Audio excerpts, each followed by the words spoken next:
These are the lovely panelists for this evening on the dating game.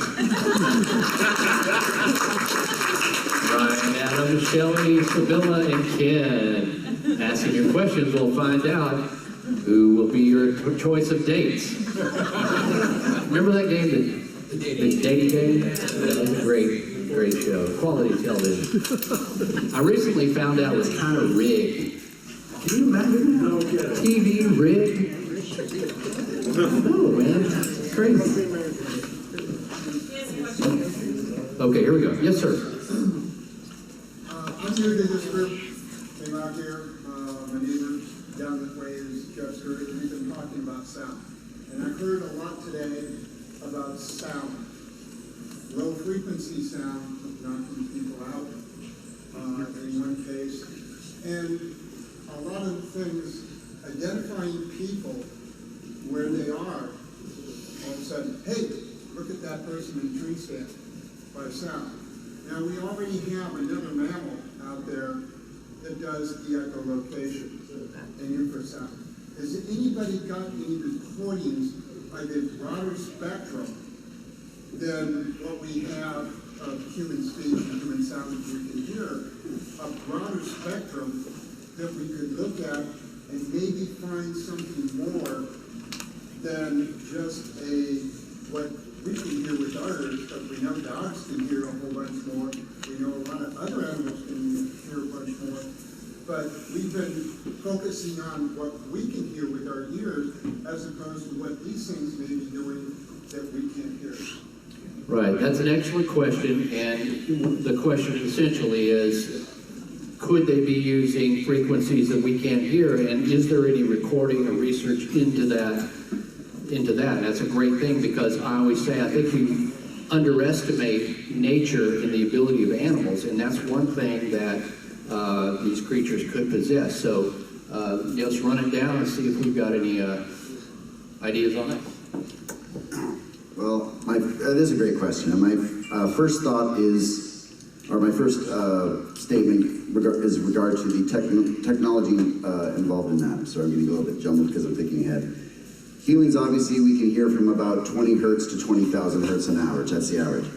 Most microphones and field recorders and things are geared towards that range of hearing. So now we're talking about technological things where we would have to have ways to capture sounds at frequencies that are generally not. So, it can be done theoretically. I don't know, and I'll pass it down if any researchers are doing that. It would be a case where obviously you're not hearing it, you're recording just continuously, and then maybe going back to a software where you're looking at, kind of the visual layout of the wave editors and things and saying, but I don't know if anyone is actually doing that in the field right now. I'll pass it down and see if... I do know of one researcher that got hit with infrasound, and he happened to be wearing a recorder, and you hear him go oomph at the same time that in his recording, when they looked at the audio, there was a hit that wasn't his voice. It was like you heard this like zzz sound first, and then he went oomph, and then he kind of went down on one knee. So a regular audio recorder did pick up something. Yeah. Okay. I've got a couple suggestions we visited today. And I'm going to ask you to tell these people what you do after we get done here. But I would suggest that you visit with, how do you say his name? The gentleman we were just talking about. Monongahela. Yeah. His name is Devin. There you go. And then and David Ellis. But I do know that Charlie Raymond in Kentucky, this is an old video on YouTube where his buddy did a tree knock, and they get back a call that they can hear, but they get another call that I call the wobbler that is in that hertz level that we can't hear. So if that answers any part of your question, that's all. Because we spoke about it before, I've started to do this in Ohio with some equipment that has been specially loaned to me, but I can't say who by because that's confidential, he's asked me not to. But I've started to do that. But as you also know, it's a very laborious process. It's hours and hours of listening to what is essentially not very much happening sometimes, you know. But that process is taking time. I'm splitting it up with Gwendolyn, but we're trying, yeah? And the two experts that we talked about there, and also you know, will share that evidence with you. And I have no problem sharing that if we find anything. Nothing so far, I have to say. Nothing that has been substantively compelling, that would not breaks whatever. But I want something of a really qualitative data, and it's all about gathering that data, and it's at the very embryonic stage, but I'm trying. Well, if I can add anything to them, it's not really much I can add, but it is good to see the research into infrasonic range, because we can see there's a correlation between the idea of being zapped by a Bigfoot and infrasound, because we know there is auditory and there is a muscular reaction to infrasound. Our bodies do react to it. You might not hear it, but we react. And if we do have those recordings, if we can, with just software, and find out there's correlation between someone saying they're feeling different and infrasound, we can show that this species is capable of doing that, because there's not many large mammals that we know can do infrasound, so that shows you there's some type of unknown species of origin of this infrasound. Yeah, and just one last point for people who aren't familiar with it. It can be very compelling and it can be very powerful. So some of you will have heard my talk where I talked about Sumatra, and one of my guides, Sahar, he was in the jungle. I talked about tigers, and literally he saw a tiger lapping water, but he was on an angle of elevation above it. The tiger roared. Now this is a hard-ass tracker, yeah? And he was just frozen, like that. And he watched as the tiger leapt over his head. So, you know, this is one of the things we don't fully comprehend. And it's interesting cutting-edge science, and I think that's probably why we're all interested in it. So, Good question. Great question. Okay, another question, yes? Two things. First is a comment concerning what we were just discussing. It was discovered that elephants make sound so low in registry that it can go for many miles, and this is how they would talk to each other. But they didn't discover this until they did discover the sound recordings. And I'm wondering if it might be something like that, so that they can talk to one another over distances that would be a low registry. yeah, I just to add to that point, Violet, because it's a good one. So some of these creatures are very solitary. For example, orangutans can be very solitary. And the way they'll communicate is they'll howl for distances. And we can't fully grasp the resonance of those. So it's certainly a plausible theory, yeah? And just back to my point that, you know, we don't have to jump to crazy things. It's like, man, these creatures do things, animals, nature, we don't fully understand. It just goes to show you, we still don't know everything about the world in which we live in. Those amazing animals, wasn't that a show? That, man, there's stuff we're still discovering about the way elephants communicate and stuff, which, wow, it's amazing. You know, it's almost otherworldly in a way. So those are interesting things that kind of further our understanding of the way things communicate that aren't human. And my question is this: has there been a comparison with the behaviors that are known of the large apes and the behaviors that have been reported of Bigfoot? Has anyone done that side by side? Okay, excellent. He's saying yes. The great Dr. John Bindernagel, who was a wildlife biologist, wrote an excellent book, two excellent books, and basically did exactly what you're describing, a comparative analysis between reported and described Sasquatch behaviors and known great ape behaviors. And it's worth seeking out. One of his books would be North America's Great Ape. Is that what it's called? Bindernagel? North America's Great Ape, the Sasquatch. Okay. It's the first book. But and by the way, little Texas Bigfoot Conference history here. John Bindernagel did speak at this conference a couple times, which is a pretty cool and prestigious thing, I think. Thank you. Answered that. Yeah, that's done. The only thing I'd add is there's a conference in support of Dr. Bindernagel, I think on the 29th of October, because I did a little tribute for that, and that's in Vancouver Island, and so his children are carrying on his legs. Oh, wonderful. Wonderful. Okay, another question. The gentleman in the back, black shirt. I want to say something about the infrasound. Okay, I do dogman research, and I can tell you right now that dogs don't do infrasound. Neither do wolves, and neither do apes. So why do they both do it? I get tons of reports of both, and I can't explain everything to answer your question. I do have some questions. So my question is, if these are like physical creatures, why are they both doing that? When in nature, apes and dogs don't do that. It's just, I mean, hundreds of reports. True, because the idea that you have this physical reaction, like Ryan was saying, even if you don't hear it, you have that physical reaction, isn't confined to just Bigfoot. He's right. You've heard dogman reports or other cryptids where people reacted with some physical reaction, whether it was stunned or fear or something else that just didn't seem, just mundane. I saw it and then I was scared. Something beyond that. So then you ask the question, why would these cryptids or, undiscovered, unknown things both have something like that, which doesn't maybe reflect to the counterparts in the known world? Yes, it is a good question. I will say that obviously everything that we're discussing with regard to Bigfoot or any other cryptid is purely speculation.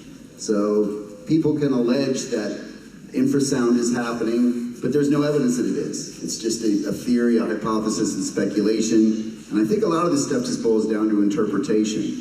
So you certainly may get reports where people say they were zapped or this or that, but it's an interpretation of an experience, and there's no evidence of what actually happened. So I don't think it's infrasound. yeah, I'm saying it might not be. Infrasound is something completely different. There was a guy here earlier, I don't know if you guys know Rob. He felt like his girlfriend was attacked. She died a month later from a Bigfoot call. So I don't think infrasound doesn't kill people, but you're getting cases of stuff happening to people. I mean, there's like cases of people that have like animals that are killed, and then nothing in nature will touch them. And of course, they're claiming that it's a Bigfoot or this wolf-like creature that does it. What if it's radiation? What do you think, radioactive? I mean, because nothing in nature is eating it. The carcass just sits there and rots. Coyotes don't eat it, no predation, nothing. Like it's sick. Yeah, like it's something they don't want to touch. After the Sasquatch or this dog man attacks it, nothing that can touch it. I'm sorry, I'm just Diseased animals is farm animals. My family have cows, and when our cows die of certain diseases, nothing will touch it. Yeah. Could be sick. Why would a Bigfoot, if it's a natural creature, it knows better than to kill and eat like something that's got a disease? I mean, apes don't do that. I'll put it this way. Some things we're unqualified to answer. We just don't know, and I feel I'm not qualified to answer those kind of questions because I have no idea. Because what the point with known apes and known canids cannot do infrasound? Well, we know, for instance, tigers can perform infrasound. We don't know any other felids that can. It's just a speciality. It's an adaptation that came out as necessary need. It might be predatory, it might be communication. It could be just kind of like a fluke in evolution. Things like that occur. So, like with tigers can do infrasound, and no other felids, as we know of, can. So if this is some type of unknown ape, it's a possibility it's adapted to perform infrasound, and no other known ape can. It just kind of, maybe if it's needed for its evolution and survival, maybe it's something that has evolved to do that. Yeah, well, all I was going to add was, in terms of that, these are the sort of things, Josh, that we look for. We look for answers, yeah? And we look for answers by analysing data, analysing experiences, and cross-referencing them. And I don't think anybody here would say that they have all the answers. None of them would. I know them very well. So you're posing questions. That's great. We're looking for answers. So No, I feel like we're on the same team in that respect. That's what we're doing. Yeah, essentially, you're right. It may not even be infrasound. The response to this is still an unknown. And the more you track these sort of data, or the more that these stories come out, because in some ways now it's acceptable to say you've seen something weird. I mean, people now understand podcasts and television shows. People are coming forward with accounts of things that don't fit the narrative that we're like, okay,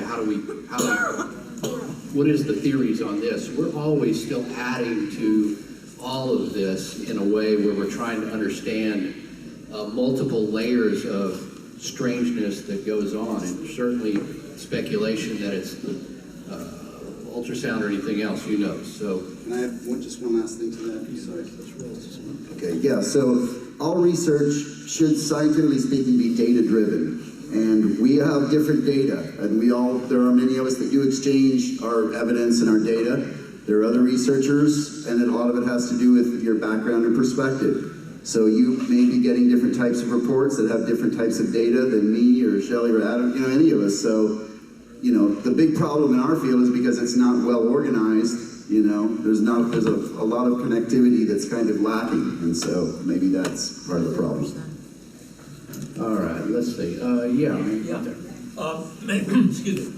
Many of these creatures, such as the falcon monster and others, are found in swamp areas and things of that nature.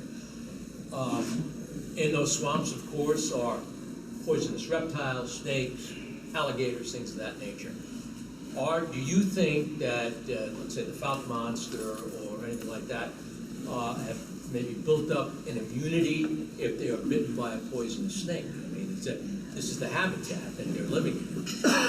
I'm sure they would be, like anything, bitten by snakes, rattlesnakes, and things in that area. So the question is, if creatures like this are living in swamp areas, would they have some adaptations to survive the hazards of that, more poisonous snakes and stuff like that? And I have written a book called Sinister Swamps. You well know I'm very qualified on it. But again, it's just speculation. But the reason, creatures like that, if they want to be elusive, swamp areas seem to be a good solution, because these are sometimes the most undeveloped, the most rugged, or less human traffic and stuff like that. So if these creatures want to seek some solitude, they're going to live there. And of course, when you have indigenous creatures to certain areas, they have natural immunity, resistance, or just the agility or knowledge to survive there, whereas we can't. I mean, you put a human in some places and we'd have a hard time, whereas something that lives there on a daily basis would have no problem. And anything indigenous to a swamp or high altitude, for example, or desert environments. Look at deserts and how some of those things can survive for 9 months with no water. All those sort of things certainly play into the amazing world of nature as to how they survive. So I think certainly that, if we presume these creatures live in those areas and they're part of the flora and fauna, then yeah, they're going to have resistances built up, because that's their domain and that's essential to their survival. I would think the primates like gorillas and chimpanzees in the jungles of Africa and even Latin America, monkeys and things of that nature, there are poisonous snakes in those environments, and I'm sure they're bitten. And right, and I can't cite something right now, but I know there's animals that can be bitten and it has no effect. Whereas if you bit something else, a bit of human, it'd be right, yeah. Yes, sir. Bigfoot have like 40-year life expectancy. So the Folk Monster story is 51 years old. So the Folk Monster, the Lake Worth Monster, Momo, are those particular animals dead? And these are offsprings, cousins that have come back. So you're not able to witness or hear the Folk Monster anymore. Right, so the question is, what is the lifespan of these if the found monster is being reported for 100 years, and I've got reports going back to 1908. What the heck, how long has this thing lived? Lake Worth monster, anything else? We've got to presume that it's not the only creature, and that would explain why people have reports, even in what I've investigated the Falk area, of different heights, different hair colors. There's a multiple of these individuals. It could be a small population, you see juveniles and all that sort of stuff, family units or whatever you want to call them. Then, though there's Falk monster sightings, and we presume, it's the Falk monster. We have this singular view of it, like it's one thing. No, there has to be more than one, or it just couldn't be seen for that long. Same with Bigfoot. People are like, Bigfoot? How old is Bigfoot now? Like it's just one hurrying around the country to be seen everywhere, so that the Finding Bigfoot team can get to that state. So yeah, it's multiple creatures. I have data on this. Okay, here we go. So some of you guys may have heard there's a very specific Sasquatch Bigfoot from Cobalt, Ontario, Canada, known as Yellowtop. Yellowtop is said to have a dark color except for a freakish blonde top of its head. And the sightings date from 1925, I believe, to about the early 1970s. So you could presume that that's at least a span of 50-some years for that individual, and maybe the first time it was seen, it was at least a young adult. So again, it's an inexact science, but we can speculate now based on that data, because it's such a distinct-looking individual that we know that they live at least 50, maybe 55 years, maybe longer. Maybe if we could find a Yellowtop sighting from the 80s, maybe that would extend that more. So I think it's either Cliff or Dr. Meldrum that had castings of an individual that has a messed up foot. And they've been able to, and I can't remember where, but crippled foot. So those are the kind of things I think we're looking for, and I would assume there's a lot more of that messed up foot as they get older kind of thing. Yeah. Could I just... Oh, sorry. Sorry, there's 2 points. So, basically, in synopsis, and obviously I'll hand over to Andrew, but in synopsis, you have to have a viable breeding population of any species in order for it to exist. And it has, for example, a minimum of, say, 40 individuals in a geographic area. That's just a very broad brush, so within Texas, because you see that genetic regression, and it basically mutates itself out, yeah? There's a good reason we don't marry our sisters other than it being morally abhorrent, yeah? Pretty soon we'd be wiped out, yeah? I made that very basic point for a specific reason. You have to have a viable breeding population, otherwise the species dies out. To add to Adam's point, it is our lowest minimum population density. It's usually a rule of 50 to 500 individuals. And with Sasquatch, you would need genetic diversity. That's how a species survives. So with the Falk monster, or Yellowtop, or Lake Worth monsters, these are just in particular individuals of a whole species. Like talking about Bigfoot, it's not just one Bigfoot, it's a population. These are just colloquial names for the same species. Just a single individual, but a part of a whole population of individuals or species. Okay, yeah, ma'am? Yeah, I was just wondering, the gentleman over here, where did you get the 40-year lifespan? I think it was in Jeff Meldrum's book. That's consistent with great apes as well. Yes. So basically, Dr. Meldrum is basing that on, say, the life of a gorilla. Just trying to, based on some of the factor we know, and just projecting that onto to something else and just sort of give us somewhere to start, really. Because again, it's sort of a speculation thing, but just in a logical way, you can just say that, if it's been seen in this area for all these years, and it's just bound by any laws of nature, then you just have to assume that it's got to be multiple individuals. And I've certainly talked, again, people in the same area that say it was 5 feet tall, and people say it is 7 feet tall. Well, that's certainly not the same individual, so it has to be multiple. Okay, any more? Who's up? Yes, sir. Okay. Ken gave an answer to this question in his talk earlier.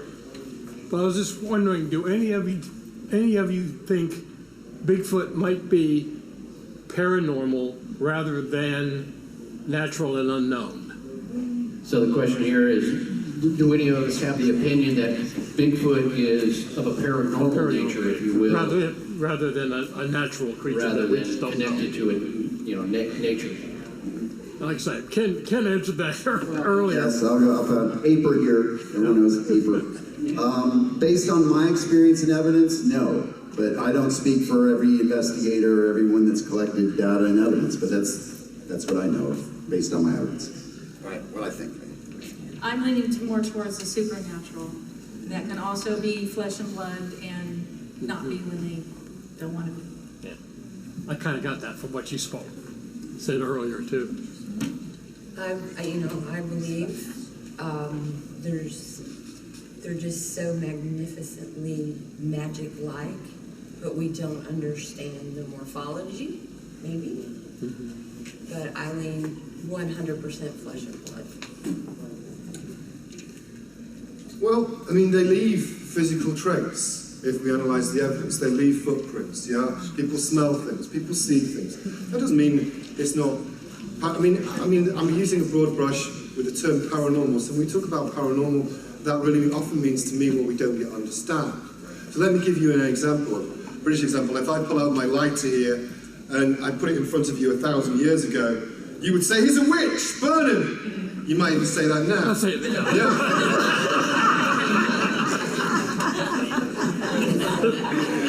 and but my point is, we don't. Yes, Shelley's getting a lighter out now. I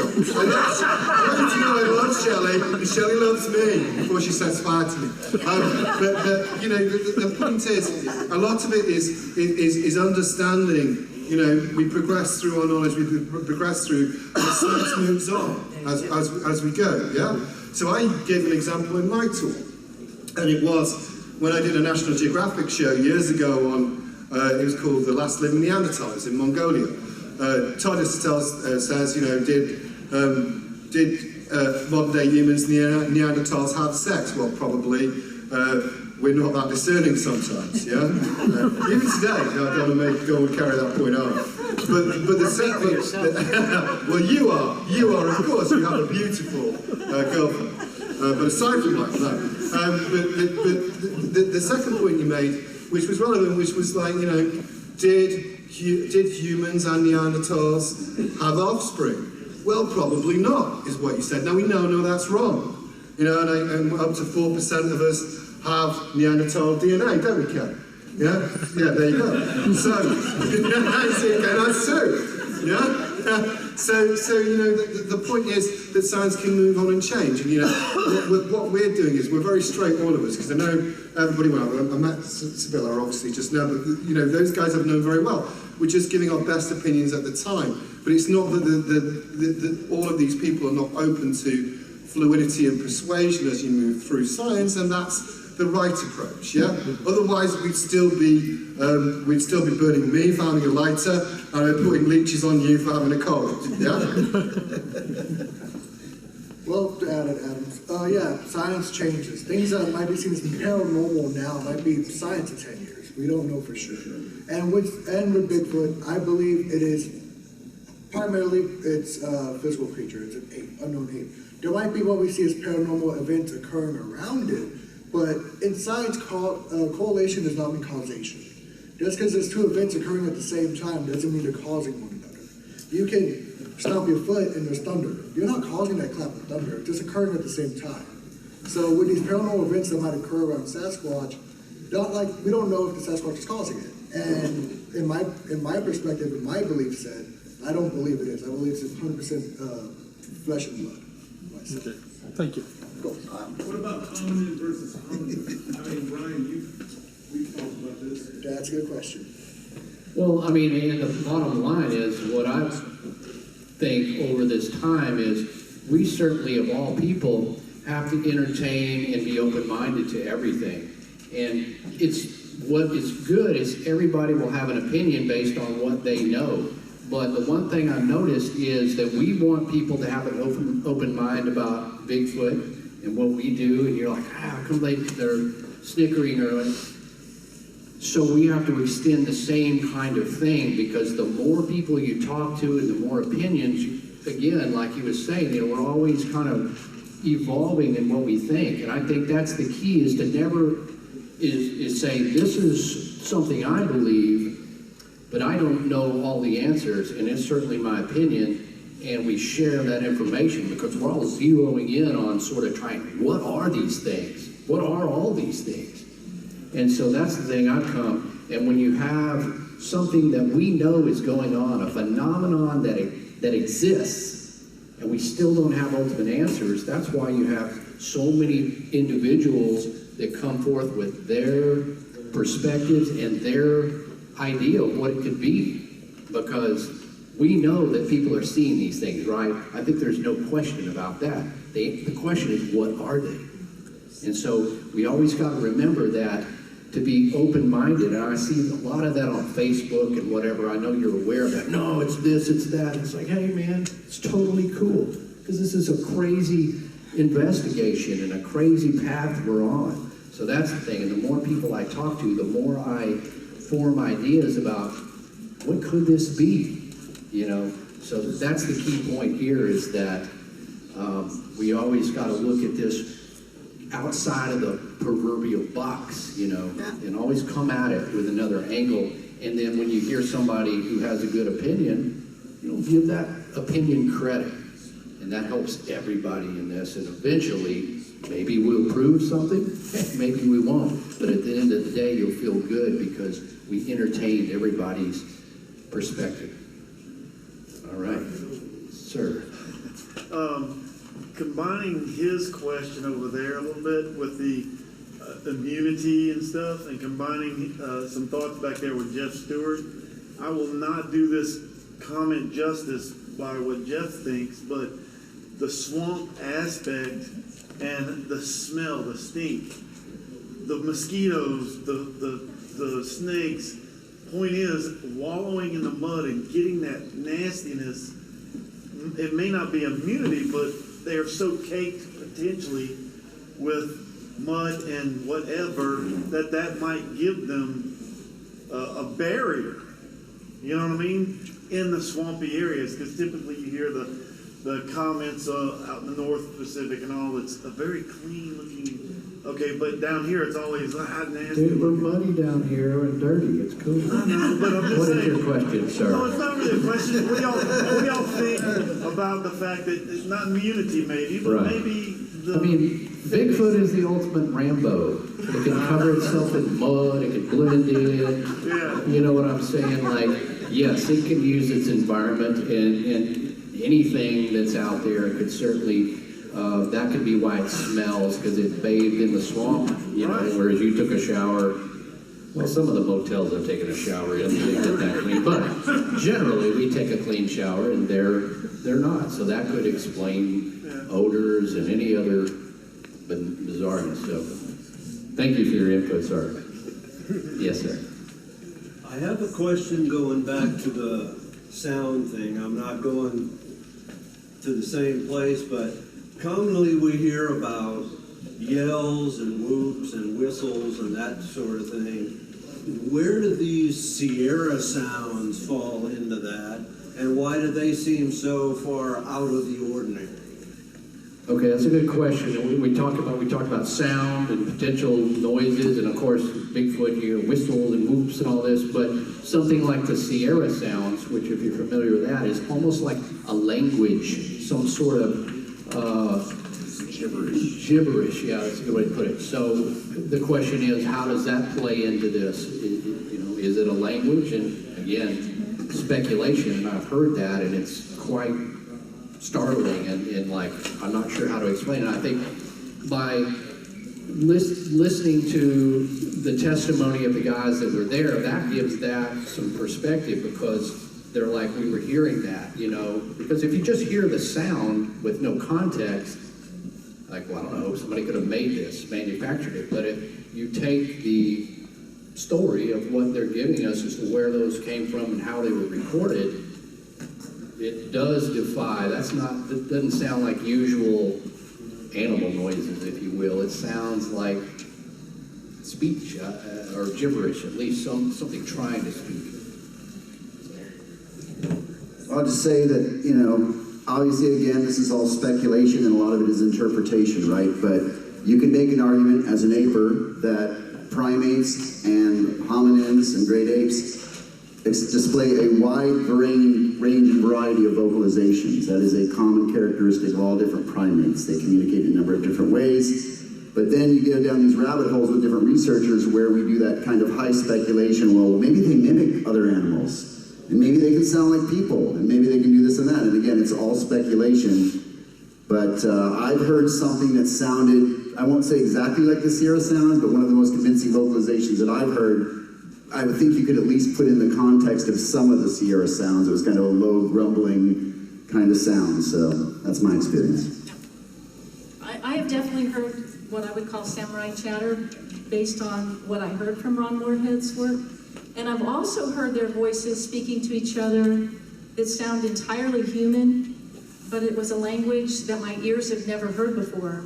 And this was in close to Jasper, Texas, right up close to our tent. There was one on one side. First wood knocks woke me up, and then it was one kind of calling out to another one. And the inflection in the voice was like, I hear her over here. No, okay, well, I'll be over. I mean, you could hear like a inflection, like you could understand the intonation and everything. But you know, we all recognize French and German and Russian and all those sounds. This was like a language I've never heard before, and it was beautiful.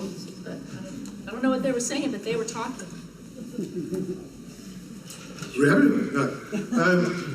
What I'd like to see from this, and I think, you know, I've heard, obviously, a lot of you have heard the Sierra sounds, but you need that qualitative, independent, scientific corroboration. You need that analysis, and there's been no scientific papers published yet on the Sierra sounds. So they are open to that scientific paper.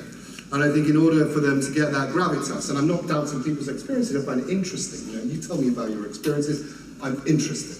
But I think, and you know, I've met Ron Moorhead, and he's a sincere guy, so I have nothing against him personally. I believe that is what he says he experienced. So I'm not doubting his personal credibility.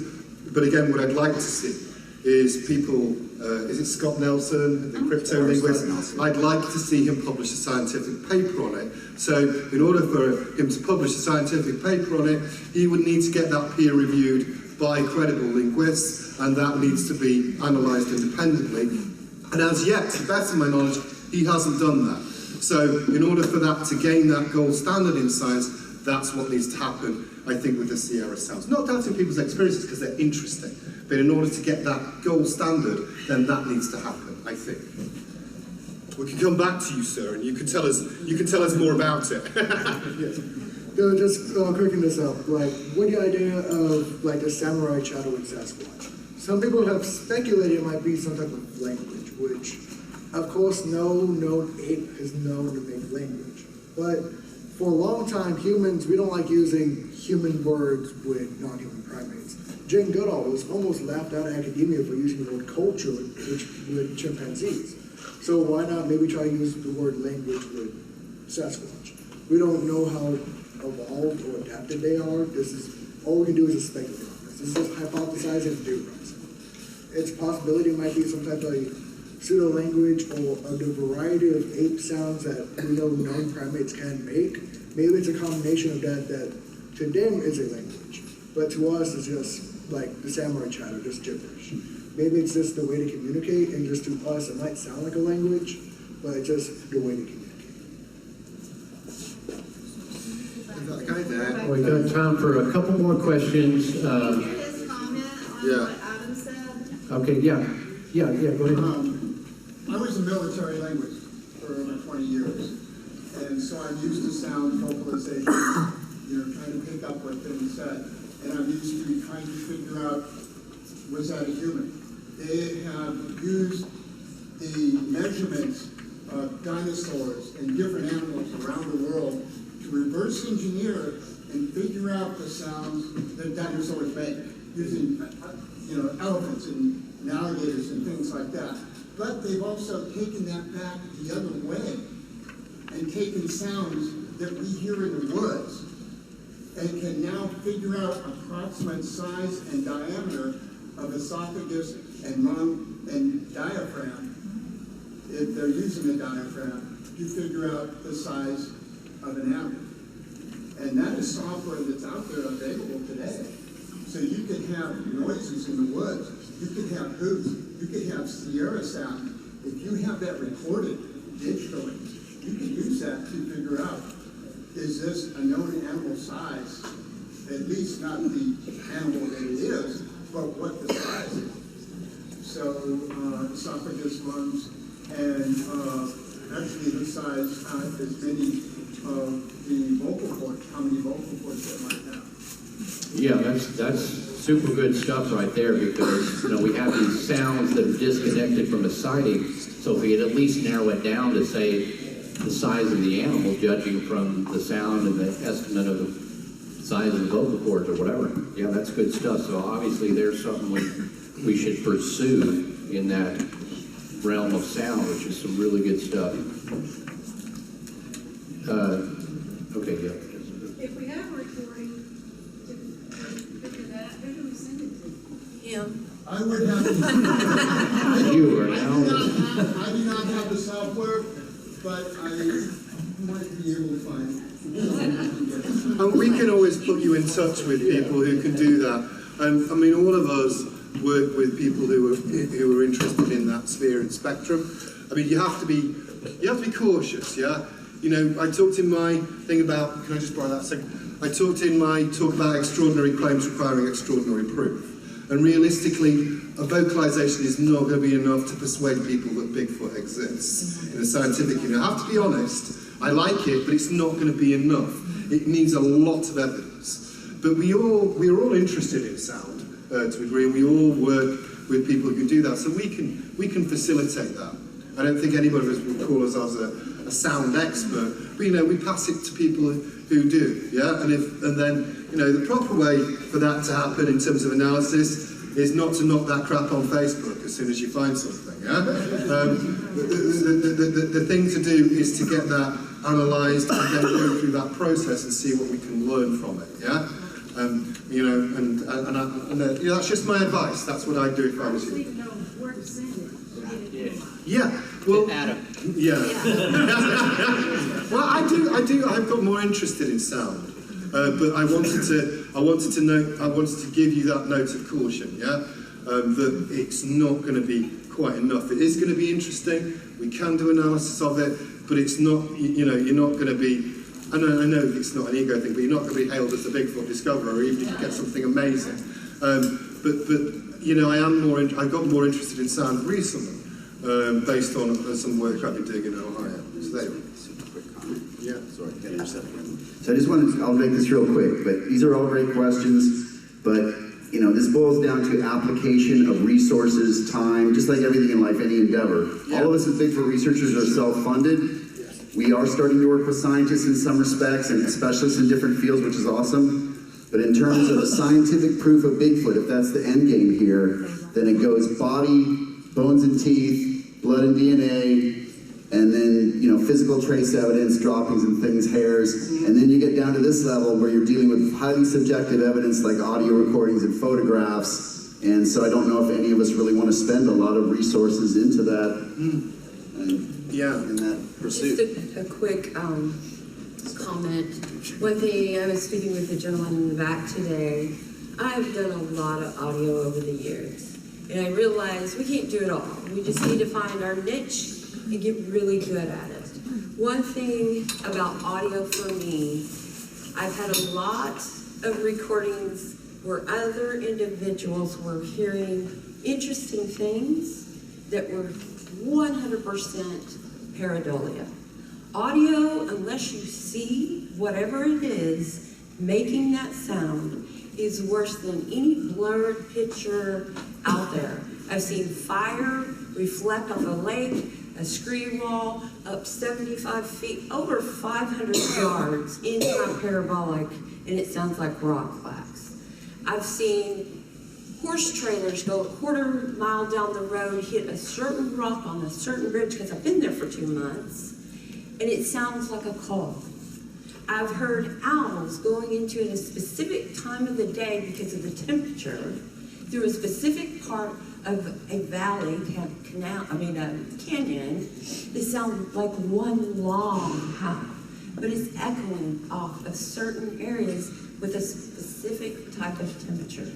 We even can tell today the temperature about how high or low insects fly at a certain time of year. So audio is really cool. It just adds more value to the other things you bring to the table.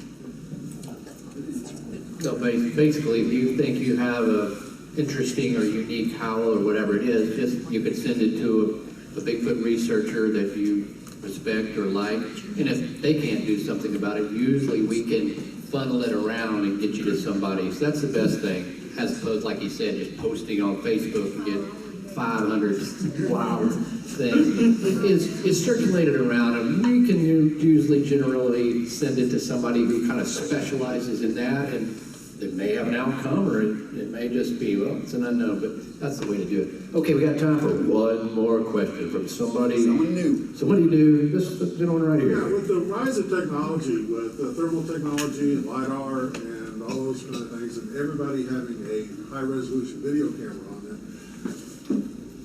where does the evidence compile for that? You know, how is it possible to get a large aerial survey with using heat? Thermal imaging. Yeah, thermal technology to try to locate, you know, animals in the woods and try to identify what they are. Is that Right. So the question is basically, with all this increasingly good technology, where do we stand with using some of that to, get proof of whatever we're after? Certainly everybody has a cell phone, but I always say with that, well, everybody's got a cell phone. How can you get a good, clear picture? Well, these sightings are quick, unexpected. You're freaked out. I mean, you're not like, here, I'm going to open my camera app and take a picture. It's not that easy, just because you have the technology. But now we up it to thermal imaging and something more purposeful that we're using in that regard to survey or aerial imaging. Again, I think some of that comes down to how much money do we have to people who, we're doing the best to make our way in the world doing what we love. So we certainly don't have that kind of funding and to do something and then to convince somebody who has that amount of money that this is worthwhile to have a plane and this amount of technology that the military is in possession of. Dude, we need that because we're going to go prove that Bigfoot's real. That's the stumbling block. But that being said, some of that has been done, and as technology lowers in cost and gets in the hands of more people, we can attempt to use that in ways that we can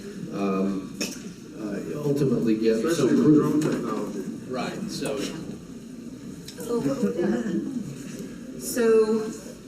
some know, not everyone, thermal technology is something I'm working very diligently with every day.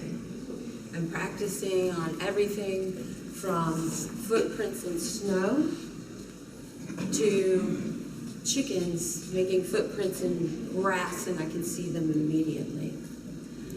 My goal is to take these thermals that I put up every night. I've been working with feral cats and conductive metals because I want to create a 360-degree thermal image. Because I'm always getting people going, thermals are set up this way, but we heard stuff over here. Now I can also do that with my thermals by facing them towards each other. But what I really want to do, and I have 4 thermal cameras, and soon a drone. And drones are the next thing, and they're being very well used in the community, kind of under the radar right now. There's a lot of laws about that too. But I would like to capture one entity on 3 cameras at 3 different angles. The cameras I own will monitor all night long, record audio and video. You can detect human image at 1,000 yards.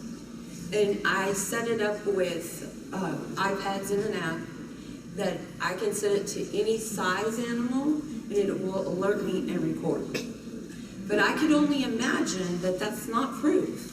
But it sure would be fun to watch people fight over one entity at 3 different angles where you can see the veins in the body pumping blood. So I'm working really hard on that, but that'll be next year's. Can I just say something? Oh, sorry. I think you know, one thing I'd say in terms of the approach, what you've seen is different researchers here, all doing out. You know, I've always got trail cameras out there, but you know, the bottom line is, have you seen my car, sir? There's a reason for that, because I spend a lot of my money, just as these guys do, on researching and plow it back in. But you know, hopefully we'll get something. But there isn't that homogenous millions of dollars required for the sort of dream you're envisaged. I mean, Shelly's giving some really good examples of how she's working with it right now. You know, and I've got stuff out right now, which is as high tech as I can afford. But that's it, yeah? What you seem to be hoping for is that big multi-million-dollar project, yeah?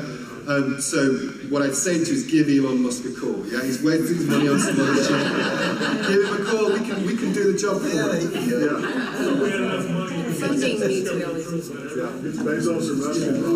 That's right. So, you know, some of this is a matter of time, you know, before time and money or just diligence to it. But great questions. Thanks so much for everything. I mean, even we up here, we learned something by your feedback, and this is all great things we take away from this conference. Thanks so much for everybody gathering tonight. Thanks again to Craig for putting this together and still being upright back there. All the sponsors and all the fine folks, we enjoyed it every year, and we hope to see you back here next year for more Bigfoot goodness. Thanks so much.